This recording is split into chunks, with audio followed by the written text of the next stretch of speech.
গোল আর গোল গোল ছাড়া যেন অন্য কোনো ভাবনাই নেই বাংলাদেশের মেয়েদের জন্য। গ্রুপের শেষ ম্যাচে হারলেও হবে না কোনো কিছুর ফারাক। সেখানে 40 মিনিটে 7 গোল আদায় ঋতুপর্ণাদের।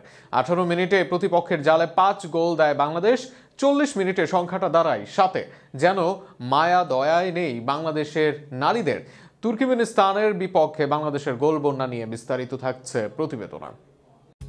দীর্ঘদিন পর র্যাঙ্কিংয়ে নিজেদের থেকে পেছনে থাকা দলের বিপক্ষে মাঠে নামছে বাংলাদেশ। আগের ম্যাচে মায়ানমারের মাঠে র্যাঙ্কিংয়ে 55 থাকা মায়ানমারের বিপক্ষে মাঠে নামে টাইগ্রেসরা। এর আগে বাহরাইনকে শুরুর ম্যাচে 7 গোল দেয় বাংলাদেশ, যারাও বাংলাদেশ থেকে এগিয়ে 28 ধাপ।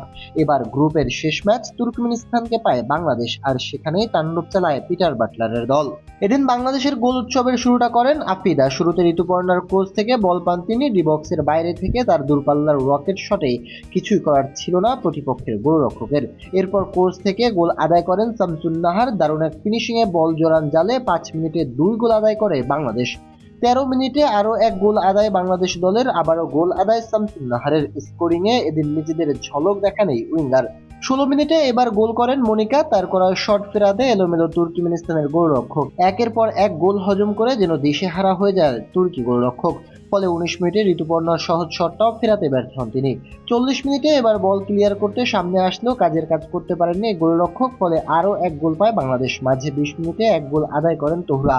একের পর এক গোল দিয়েও এদিন বাড়াবাড়ি করতে দেখা যায়নি বাংলাদেশ দলকে, বরং আরও গোলেই ছিল নিজেদের মনোযোগ। নিজেদেরকে তুলে ধরতে চেষ্টা করেছে বাংলাদেশ দল। নিজেদেরকে ঝালিয়ে নেওয়ার সর্বোচ্চ চেষ্টা করেছে তারা। ম্যাচে কোয়ালিফাই করলেও প্রতিপক্ষকে ছাড় দিতে নারাজ তারা। আগের দিন পিটার বাটলার ঘোষণা দিয়েছেন তার দল পারফর্মারদের জন্য, যে কারণে প্রতি ম্যাচে সেই পারফরমেন্সের ধারা একই রাখতে চেয়েছে বাংলাদেশ দল।